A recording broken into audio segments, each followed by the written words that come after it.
So I think we're episode 10, boys, of the pre-match mix this season. So we're making sure we're getting all the episodes done and dusted.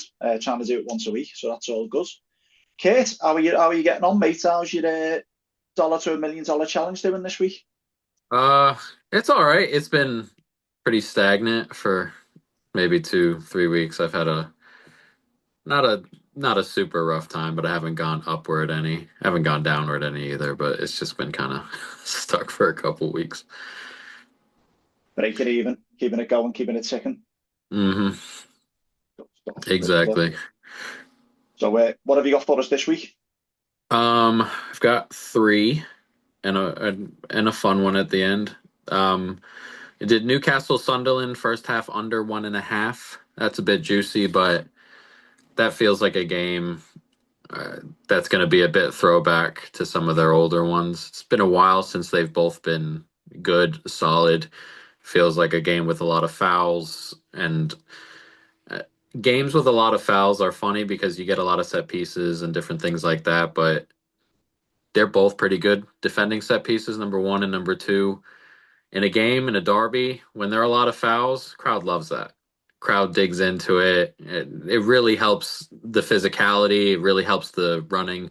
So did a first half under. I think there'll be a lot of running, a lot of getting in your face, a lot of that kind of stuff. Um, Arsenal win to nil. This one's kind of juicy also, but I just can't see Wolves. Can't see Wolves doing anything, and they're so like they're like really bad to watch. Not because the games are not super entertaining, because United, like the other day, they United were running all over them. Like you pass one ball forward and you have like a 3-on-2 against Wolves the whole time, but they just never look like scoring. They never really like, unless something weird happens, they never really look like creating offset pieces. Arsenal are going to have all the ball here. Arsenal are like the only team in the league who keep four back even when they do have the ball. I just have a hard time seeing Wolves score here. Um, the last one, Chelsea and Everton under 2.5. Uh, we like these ones with Chelsea. When Chelsea have to have a lot of the ball, they don't create as much. They create a lot of their stuff on the break. Um, and Maresca likes his system, but his system is more keeping things in check, and it's more long stuff. And Everton have the center backs to deal with a lot of that stuff. And Everton are a little bit better hitting on the break, but a little bit injury prone up front right now, and it's just a Chelsea are a little bit of a struggle at home to kind of get at and after. And then I had one fun one. We were talking about the Sunderland one earlier with a lot of fouls and stuff. You can get a good number on a red card in that one. But that's all I got this week. Yeah, good stuff, good stuff.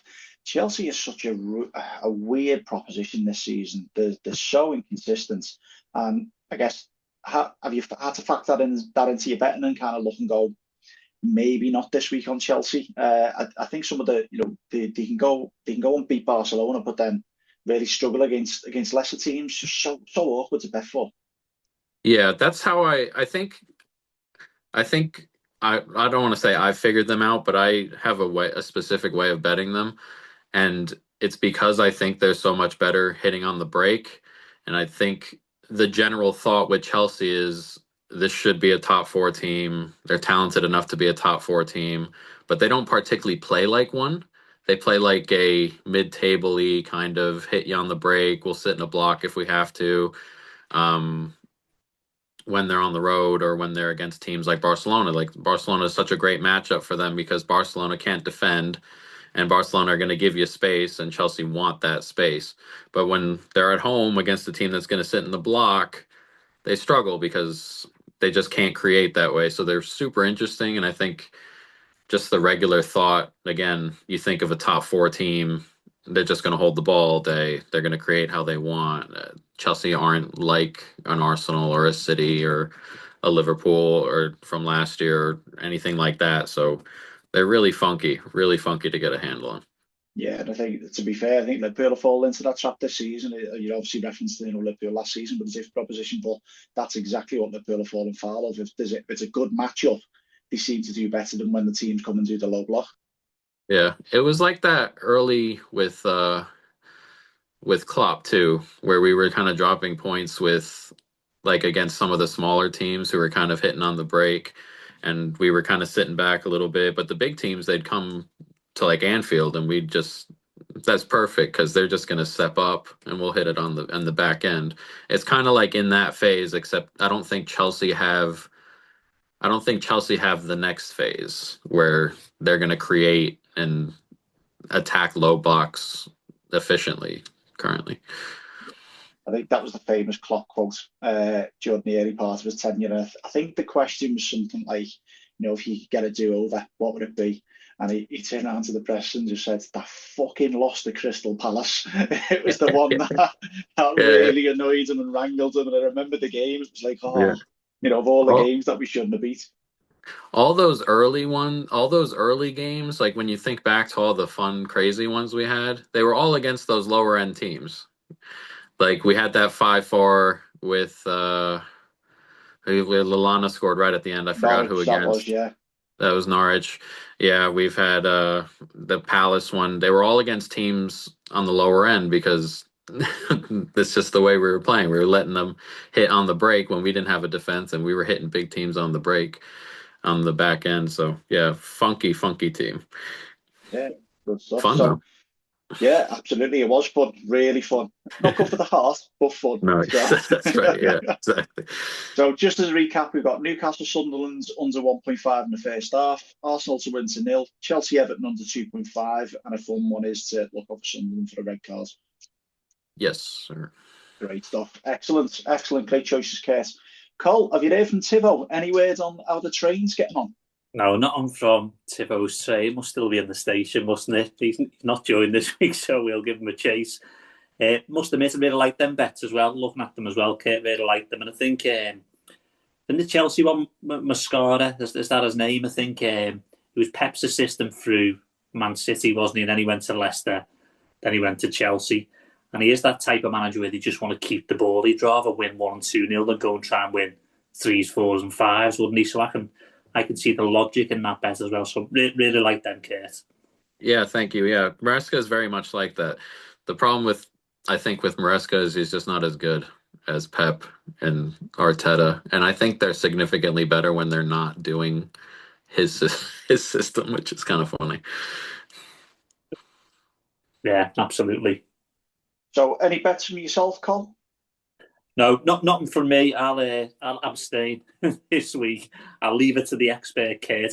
Ian might have one or two because I know he tends to throw a bet in or two. Although he's on the Friday night one last time, didn't you? Yeah, and but the Oxford wasn't it against Ipswich? So yeah.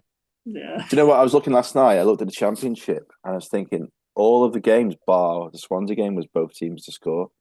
Was it? All the games bar one game was both teams to score. So it's a bit of an unpredictable division, I know. So I'm probably jinxing this weekend by saying this, but I do feel teams are having to go a little bit more this season. Whereas the last couple of seasons we went into a bit of a pattern and a bit of a trap, didn't we? Where particularly teams like Arsenal, where they get into dangerous position and they just come back and they try and get a lead and try and keep a lead. But watching a few matches this season, I think teams are trying to be a little bit more expansive. Mm-hmm. Yeah, might be the way to go, doing both teams to score. Yeah, I'll have a look. Of course, we'll have a look. But yeah, Steve McManaman, of course, I'll have a look. Of course, I'll have a look. Yeah. Well, I was in the Dovey, the Dovetail Towers on Sunday, just having a quick pint before going up to the Penny Lane, and there was a lad in there watching the Brighton West Ham game, and he was sat there on his own. I believe West Ham scored the first one, so he was like, "Yes," jumping for joy. Then Brighton scored, and he was off. He was running around the gaff, and his mate had turned up by then. And I went, Has he obviously got money riding? And he said, yeah, but he needs the next one as well. He needs Fulham and Crystal Palace. So he's done both teams to score. He was sweating on Fulham and Crystal Palace for £15,000. So we left the Dovey, said, wish you luck, wishing you well on it. We went up to the Penny Lane and he came in and he was like, we got it, we're not happy days, we're not going as work next week. That was it. So wow. He was out all night, I think, 15 grand on both teams to score for two. So yeah, done really well. Good, that, isn't it? Happy days. Yeah, I don't know what the full bet was, but he had at least those two. But as you say, both teams to score might be the thing. Teams are much more willing to have a go and fight back in that sense. It's not. I don't think it's like what it was where City would turn up and just annihilate you 4-5-0 and you just have no chance. It was more just about keeping it respectable in that sense. Teams seem to want to go for it, which can only be a good thing. So there you go, a little bit of homework for us. Then we can do 4 or 5 both teams to score just for a bit of fun. Yeah, absolutely. Yeah, you take that on, Ian. You're gonna have a go at it. I will do. Yeah, Nil, pal. Yeah, I'll stick a note in me. What you call it? To-do list. I think Liverpool could be a shout for both teams to score on Saturday. Yeah, we shall see. Although we have went a little bit more solid now, haven't we? So again, whether just going back to that game on Saturday, it's like we've talked about Kanate before on this podcast, but if I was the gaffer, why the fuck is he doing that tackle? All you got to do is jockey, stand him up, whatever you want to call it, just fucking block it, and he fucking flies into him. They didn't have a shot, did they? They didn't have a shot on target until that point, and then that penalty and that goal, it gives them a lift, doesn't it? It gives the players a lift, the crowd gets a lift, and all of a sudden they've got that extra energy and extra momentum, haven't they? Yeah, very frustrating, mate. Anyway, yeah, and at Ellen Road, like Kate was saying there, I know it's not a derby for us, but it's still 2 old school rivals, and at Ellen Road, you give them a sniff, then the crowds are going to lift them, and it'll be the same Sunderland and Newcastle. There'll be tackles flying in, someone will get a booking and so on, and that's all it takes. The torch paper's lit, so yeah, it will. It was very frustrating. You know what I think? Maybe one for Ian on this one as a manager, but I also think the set piece coaches, they like to deny space, don't they? So they tend to have. You looked at that third goal that went in against us. There was about 20 players in the box. Players couldn't move, they couldn't jump, or if a couple jump in front as they come down, the other centre half can't see the flight of the ball. And I just think, obviously, when we played amateur football, you'd always put 2 forwards out on the halfway line, and then teams, and you can imagine Arteta, they'd normally have 2 mark and then 1 as insurance, wouldn't he? So you're getting 3 players out the box straight away. You'd have 1 player taking the corner kick. You'd have 1 or 2 players out the box. So you only ends up with 3 or 4 players in the box. So that way, keepers can see it, defenders can see it. You've got a bit more space to move and attack. And I just think at the moment, by pulling you forwards in, you're inviting more pressure, aren't you, on the first phase? And even when you clear it, if you've got no one out on the halfway line or at the edge of the box, it comes straight back in again, doesn't it? So I don't know about you, Ian, managing, but if you have corners and set pieces, do you get everyone in the box, or do you put 1 or 2 out to try and have an out? No, so if we are defending a corner, I'll always have my striker on the halfway line. And if we're attacking a corner, I'll leave the 2 fullbacks back. Yeah. And then the 2 big centre halves will go forward. So that's a bit old school like. But that third goal, the guy was marked on the back post. He just makes me angry, mate, watching it. But it's like, I just think sometimes by trying to deny space, which is what the set piece coaches want, they don't want to create space in the box, do they? Because they think it's harder for the ball to get through. I think sometimes it's just causing chaos, and sometimes against you look at our set piece record, we're putting 10 players in the box each time, but it doesn't seem to be helping for me. I think sometimes can you take that pressure out a little bit might be a bit of an answer. Anyway, I'm digressing there, sorry. All right. I do like watching some of the set pieces. I'm a bit of a football geek, as you know, but try and use some of them in my Sundays. But the team at the top of the league in my league, 9 points clear. We've got 3 games in hand on them, but because they're 9 points clear because they've got a bloody 3G pitch they can play on. So where we've got a shitty council pitch, it's fucking terrible. So be a leveler though. Could be a level of that, couldn't it? Well, we've still got to play Malagaff, so win them 3 games. Would you have a set piece coach if someone was about and said they'd do it for you? I only got a number 2, mate. So my number 2 said he was busy and then decided to join the team that's second from bottom in the league. So I'll leave that in there. We'll talk about that another day. But so we're actually playing them on Sunday at 11 o'clock. What, top of the league? No, team Oh, team in second spot. Yeah, one of our old players has gone there. My number two's gone there as well to play, so should be a tasty fixture. There you go. I like it.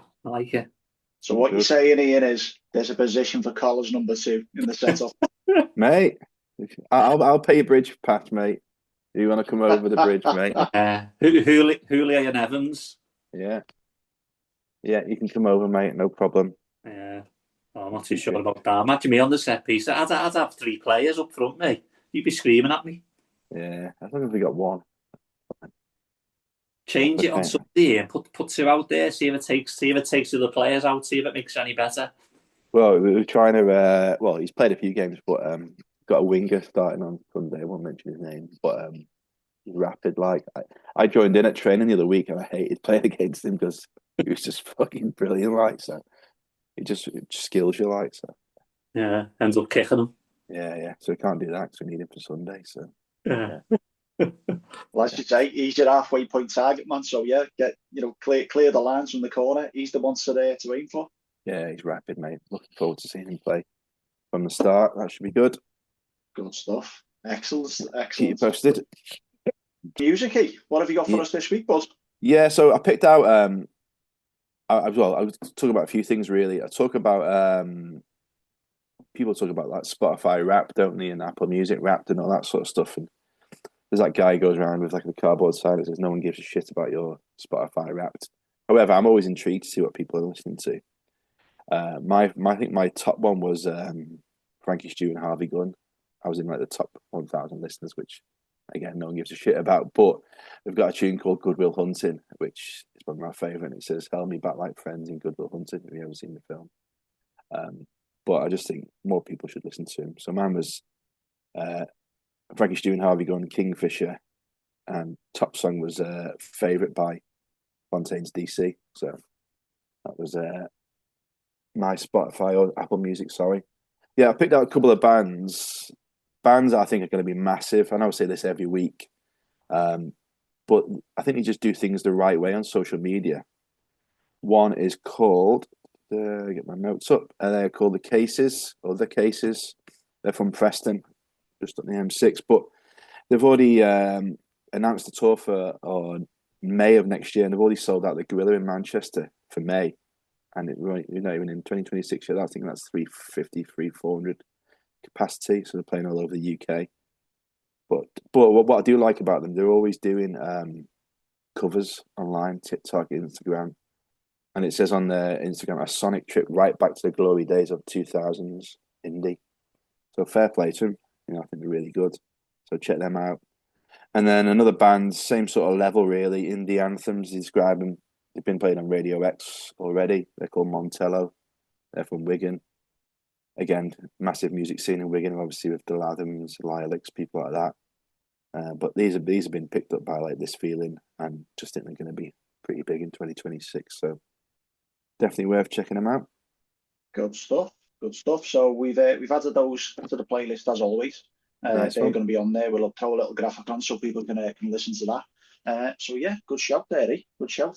Any more gigs on the horizon? I think when we spoke last time, you were. Yeah, so I may as well officially announce it now. World exclusive. I'm actually going to be stopping doing gigs as Soft Lad in Liverpool anyway, just because competition's massive. Obviously, you've seen, it's a lot of organising for like 4 bands or 3 bands we had on. We'll probably continue doing Cash 22 in Frodsham because it's 10 minutes drive from my house. But December 20th will be the last Liverpool gig for Soft Lad. We've got the Hillocks from Warrington, really good band. Callum Codd, who's a 4-piece band, really good. And Medusa Luna, a female-fronted band. And one of my Sunday players, Alex Murphy, or Capo as I call him. He starts a lot of the songs at the Albion, so he's an Albion fan, plays for my Sunday team. He's opening up. But also just announced credits to play at Cash 22 on the 18th with Caitlin Neve. So if you're free, come down. It's free entry, good food. So yeah, that'd be a good one to watch out for. But yeah, also this Friday, Zag Wheels, we've talked about before, they play at Checker and the Baltic in Liverpool. and Unit 17 are supporting, and Freight as well. So all 3 bands that I've had on for Sofflad over the years. Really good lineup. That should be a bell to that one. So Tangwills are amazing live. So check them out.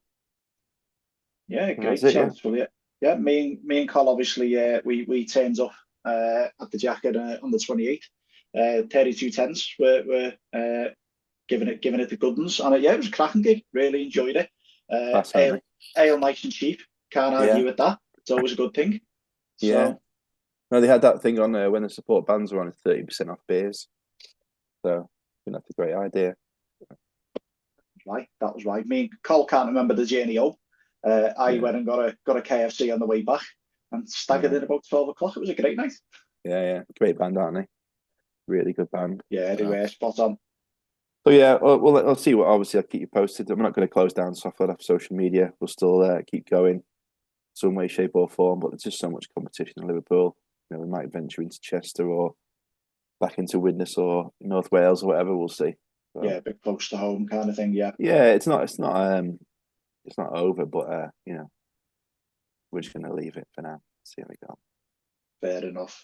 Well, we'll obviously still have you and still promote on here, so absolutely, we'll make sure your gigs are still getting the traction. So 100%. Nice one. Happy days. So we get to the footy chat. It's been quite a week for Liverpool supporters. There was a terrible result last week. 2 terrible results: draw with Sunderland, draw with Leeds, which really shouldn't have happened. Then Mo Salah decided to do what he did, the dirty laundry in public. And I think really the results, we're going to film this on Wednesday after the back of Liverpool's win at Inter Milan. I think that was just the tonic that Liverpool needed, and just the tonic that Slot needed as well. Thoughts, Col?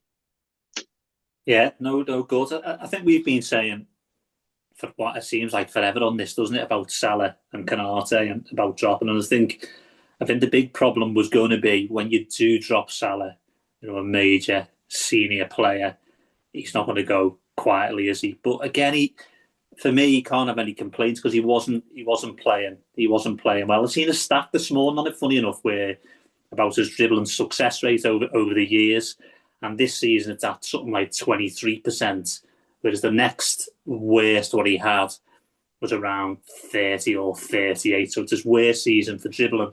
Then he also seen another stat on Salah today saying that Liverpool with Mo Salah starting 383 games, they've won 241. They've got a win success rate of 62%. When he's not started 88 games, so it's a good reference point. You know, it's quite a lot of games. They've actually won 65%. So it's not as bad as what you think, but I'm not playing. But I think for Slot, he had to do something, didn't he? He couldn't carry on playing that 11 week in, week out, and he kept not getting results. You've got to try and change something. I think it was interesting because Tivo, I think it was mentioned that he thought it was worth maybe going 2 up top. Ian mentioned it as well. And that's what we've done. We've went 2 up top. But if you're going to go 2 up top, it's hard then to play Salah and Gakpo, isn't it? If you're going to play the 2 forwards up top. So, yeah, I don't think, for me, he can have many complaints. No, I think if you watch the game, one of the challenges that we've seen with Salah is the ball goes to him, he doesn't hold it up. It doesn't stick. And that was one of the main bugbears with regards to Salah. I think you're absolutely right, Colin. Maybe last night proved it a little bit. We went to 2 up top. We looked a lot more assured across the whole team. There was cover. And, I think it was a bit more of a defensive performance last night. It was a classic European away performance. But I think overall the team looked much more of a unit than what it has for a lot of games this season.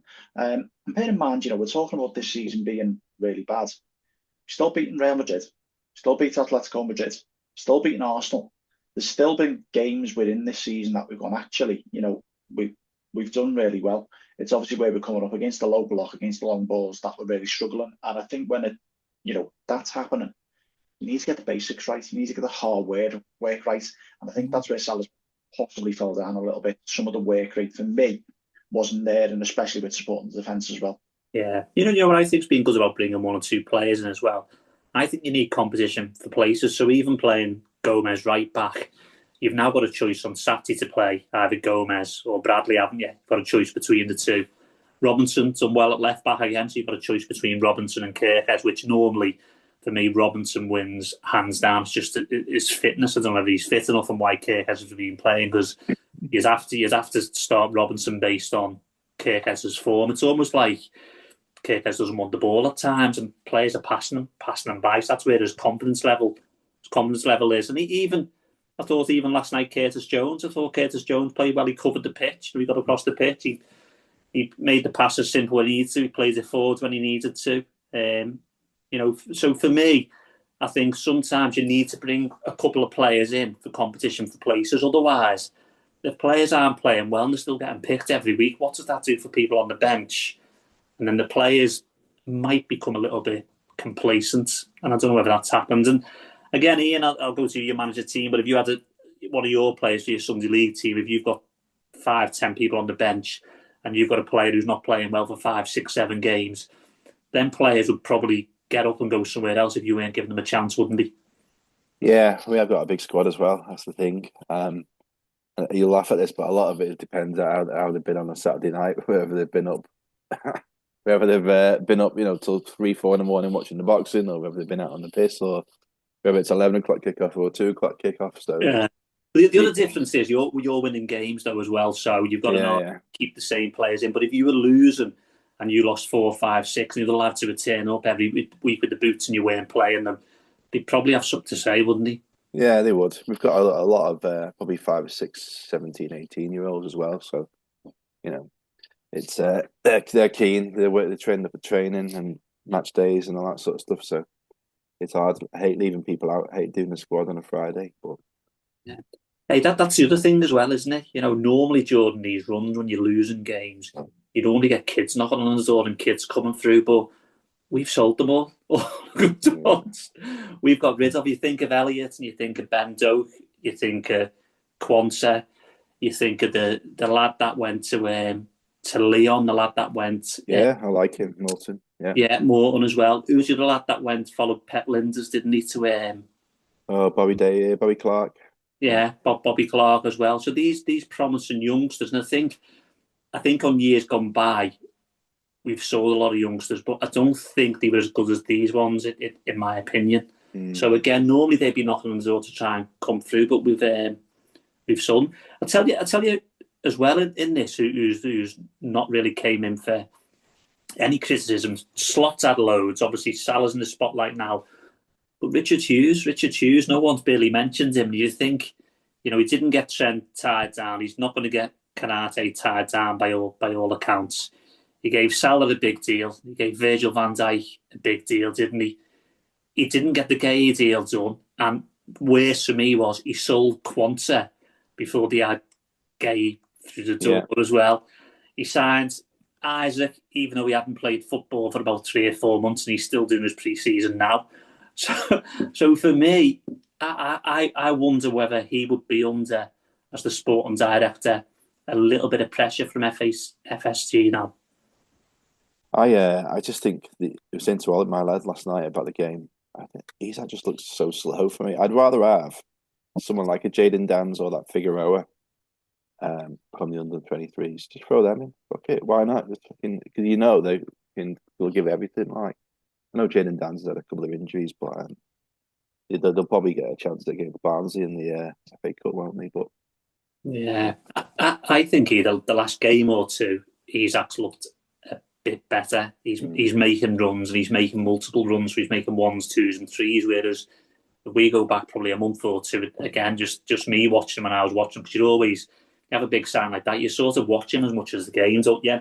And for me, I was watching him. He was making 1 or 2 runs, and his hands were on his hips, and he was tugging for blows. So I'm hoping that he's just starting to kick in a little bit now. Maybe post Christmas we'll see his pre-season end. Yeah, hope so, mate. Yeah, definitely. Yeah, maybe. So, one last thought I will say about the footy last night, which I might get your viewpoint on it, Feeney, because football's all about opinions, isn't it? But I thought last night what was really good is they had a bit of a subject matter expert in Seedorf, and I thought Seedorf doing the interviews was brilliant. Listening to Seedorf, listening to him question, you know, he weren't bothered one bit, and he was enjoying himself, and he was probing away at slot, and I thought it was great. It made me think, when you watch Amazon or when you watch Sky or BT or whatever it is, you seem to have a lot of the same pundits on. Should they get guest pundits on and real top players and pay them a one-off fee and get their insight? What do you think about pundits being on and having the same pundits? It really annoys me having the same pundits on every channel. I think Kurt, you might not know this. Over in Britain, we have to pay a license fee just to watch TV, which is bonkers. So we have to pay that, and essentially you're paying that license fee. Then you're paying potential subscriptions for Sky. You're paying subscriptions for Amazon. You were doing it for, it's going to be going to, I think, Discovery at some point as well in a few years' time.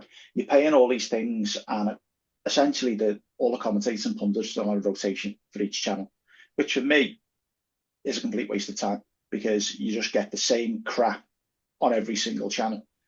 Clarence Seedorf last night was a breath of fresh air. When he talks, you listen, because he's won the Champions League 4 times with 3 different clubs. He has done it literally all, and I think you're absolutely spot on, Cole. His questions were probing but not insulting.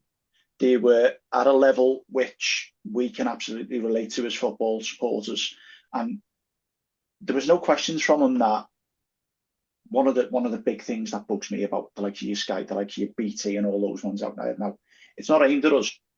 It's aimed at the casual armchair fans, or the the yuppies, that kind of stuff. Nothing is aimed towards us. And having Seedorf asking those type of questions and putting it in a way that we understand football was very refreshing indeed. So I was all for it, and absolutely, I do believe they should get more people. And you see it sometimes with Del Piero. Del Piero comes on some of these shows. We see him more on CBS and those kind of channels. They go on there. You absolutely need these people to come on board, because Sky's panel at this moment in time is woeful. Every time I see Clinton fucking Morrison on the TV, it baffles me, because honestly, the guy has got no clue whatsoever as to what's going on. So it really, really does. As much as I liked him as a player, Joe Cole, I don't rate him as a pundit. I just don't enjoy what he does. Owen Hargreaves, I think, is dull as dishwater. It's there are certain pundits out there who just Paul Mason, he's an absolute example of, you've been doing it too long, mate. Get out the game. The game's gone. Leave the game before it leaves you, in that sense. And I love Paul Mason as a player. I adored him as a footballer. Thought he was fantastic. But yeah, there's some definite dross out there for pundits. I'll cut to Kurt. Kurt, what do you see over in the States? Do you see any decent commentators, any decent pundits when it comes to soccer as it's known? Yeah, there are a couple. We got one guy. Oh, he used to play for Chelsea. My buddy plays golf with him all the time because they do all their stuff up here. I completely forgot his name. I think Craig Burley. He does a lot of that stuff. I quite like him because I like those players who were never. He was good, but like players who were like really good and didn't have like a ton of ego when they played. They tend to come in and like see the game a little bit more how we see it, I feel. And he kind of just goes, and I really like him. We only have the one set, and then we get the Champions League stuff that I really don't like as much, with like Carragher and Richards and stuff. Like, they're funny, but like I don't listen to them because they because they give good opinions out. There are plenty, like, we get it a lot in football here. Players who used to play the game, and you think, how are you still this dumb? Like, how are you seeing the game this way? It doesn't make any sense. We get a lot of that over there, but we get some good ones here. The ones we have are down to earth and pretty normal for the most part. But we don't have all the channels you have for, like, we just get, like, you pay your Peacock subscription here. That's like $11 a month or whatever, and I can get any Premier League game I want whenever I want. And then Paramount, I can get any championship, any Serie A, any Champions League, any Europa League, any Conference League game I want with that subscription. Your subscription stuff over there makes genuinely no sense to me. You guys are down the street and can't watch games, it feels like. It's obscene, and you made a really good point there. $11 for any Premier League game. So Sky Sports now is probably £65, and that's 350 games, whatever it is. Then you got to buy it for another subscription because certain games are on BT or TNT, whatever it's called now, just rebadged. Then you've got Champions League games on Amazon, but they're also on BT or TNT or whatever it's called. Then you've got, as you say, the Championship ones, the League ones, the League Twos, the National League. Some of them are on Sky, some not. Overall, I think realistically, to be a football supporter and watch still not the same amount of games what you have available for $11, Kurt, you're paying upwards of like £100, £120. It's obscene as you're just trying to watch that game. And as you say, that model where you can pay even just for your own team's games doesn't exist here because of the 3 o'clock blackouts, which drives me absolutely insane. I understand the premise and why it was brought in because you want your lower league teams to get that support. But as Colin and Ian now know, there's very rare, there's a game at the weekend, Liverpool play at 3 o'clock. That's probably one or two out the whole season where the game will be at 3 o'clock. It's such a rarity these days. Yeah, it sounds a bit all over the place. We get some of that for like NFL. Like we get there are games on Amazon, games on Peacock, games on other stuff, but it's definitely not as dragged out that way. We get some of the blackout stuff doesn't happen here anymore. I think a lot of the blackout stuff went away with some of these new TV deals. We used to get that.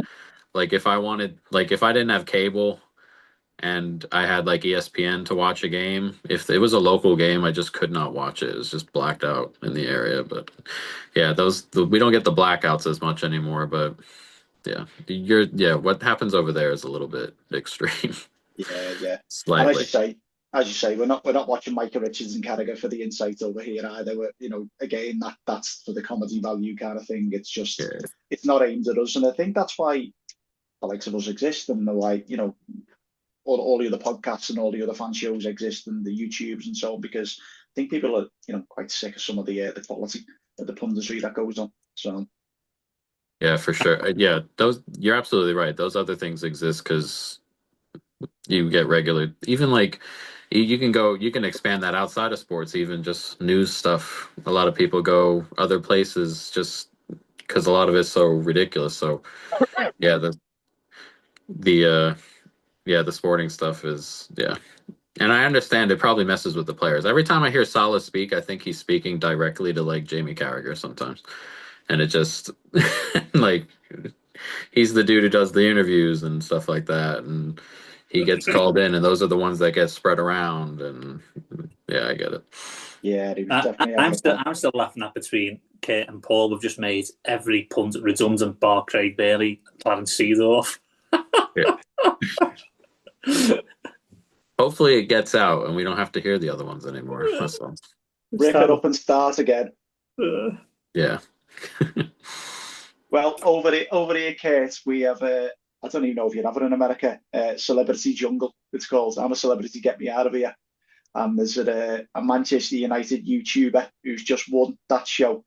Angry Ginge, he's called, and the name's very clear as to what he does. He's very angry while watching Manchester United fans, and he's got ginger hair. So. Yeah. Yeah, I've seen him quite a bit. I've seen a lot of the Arsenal ones are the funniest. I get to see the Arsenal ones all the time. Watching Arsenal fans when like all those guys, Troops and Arsenal fan TV and stuff. You get a whole lot of that over here. It just pops up on YouTube all the time. Oh, Arsenal lost today? Let's go look that up and see how that went. Not as much with United, but the Arsenal ones in particular are quite funny. Arsenal fans as a whole tend to think they've been better than they have been for a decade or so. Well, I'm putting it out there. I think Arsenal will bottle it this season. Oh yeah, okay. They're just so good defensively. Like it's tough for me to see. But City have closed the gap pretty quietly. It's like 2 points And all Villa. of a sudden. And Villa, I don't think Villa will hold, but I think City can hold.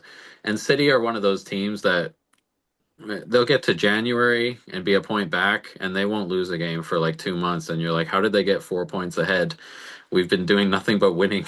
We haven't lost in 2 months, but City gained 6 points. We've seen it Some too of their many fucking times. City will go those 17, 18 games unbeaten. You're like, oh my goodness, how on earth? yeah. We had that year where we finished on 97 and we lost one game over the last 3 months, and they gained 4 points, and it was, what do you even do? Just lose. Absolutely. Cole, anything to add to punditry? No, not just that. I enjoyed Seedorf, as I say. I think more people like him, more top class ex pros, and football is for anyone, isn't it? That's the beauty of it. The good views or the bad views. But I just think when you've got an expert like him who's been there and done it all, you tend to listen. Even to the pundits that were around him and the presenter, not too sure which female presenter was doing it, they all just shut up and listened while he was doing it. No one interjected. They just left him talking. So yeah, I thought he was brilliant. Thought he was really good. Yeah. I think it was Gabby Logan who was on, and yeah, as you say, everyone was just tuning in. Lewis Garcia, I quite enjoy Lewis Garcia when he's on. Daniel Sturridge was very much in awe of him, kind of thing, and rightly so. It's Clarence Seedorf. So Yeah, definitely. So. Before we finish as well, should we do a bit on fancy footy? We haven't mentioned fancy footy for a few weeks, so shall I do a little update on that? Yeah. So quite appropriate this one, but and Die Hard leads the table coming up to Christmas, so a nice name. And I think I've just clicked on his team, and he's 20,000 out of 12 million, so he's doing pretty well. And what's quite interesting is the past 4 weeks, he's not picked Semenyo, which I think 44% of people own. So he's found a bit of a gap in the market there, maybe what games he's had coming up or a bit of an injury, and he's went against it. I've just texted you as well, him, Feeney. You said he's actually someone isn't it, who's leading? Yeah, Jonathan Duffy, he has brought Foden in, which I haven't, and I should have done, which was ridiculous. He's brought Foden in, he's got him a shed load of points. Chalobah got him a fair few last week. So yeah, Jonathan Duffy, I'll reach out to see if he wants to come on next week. Yeah, maybe get him on, maybe get him picking some players to score some goals, maybe do some bets around that. What do you reckon? Yeah, I'm not sure whether he's a betting man, but yeah, let's see what happens. But maybe we cover the betting part up and just ask him who does he think will score this weekend. Yeah, absolutely. I'm going to message him right now and see what he says. And Kurt will figure the odds out, won't you, Kurt? Right, exactly. There we go. There we go. Yeah, so no, nothing else from you, lads. Great catch up as always. That really good. Cool. Nice one. Happy days. Always a pleasure, boys. Enjoy your evening. Have a good one. See you guys. Cheers, lads. See you later. Bye. Red sauce on my shorts from the night before. They say I'm on to big things, I hear it more and more. But I'm brass and where I'm from that means poor. It's nothing long though, not for long though I'm sure. How come every time that I am in the room there's always someone else there who tries to get rude? You don't know me, of course I don't know you. I'm just trying to make do, go on, fuck off, shoot.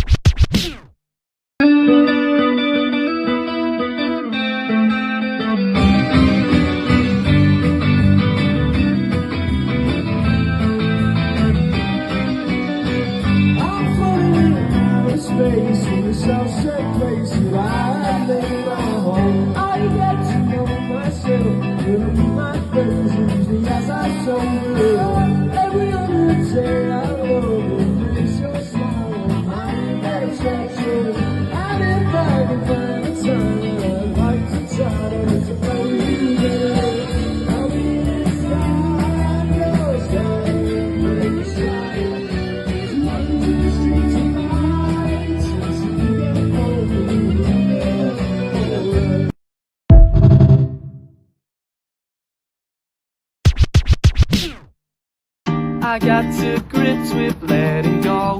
I think that you should do the same. I guess we loved and let it go. I guess that no one is to blame. I walked a lonely path for miles, just trying to find my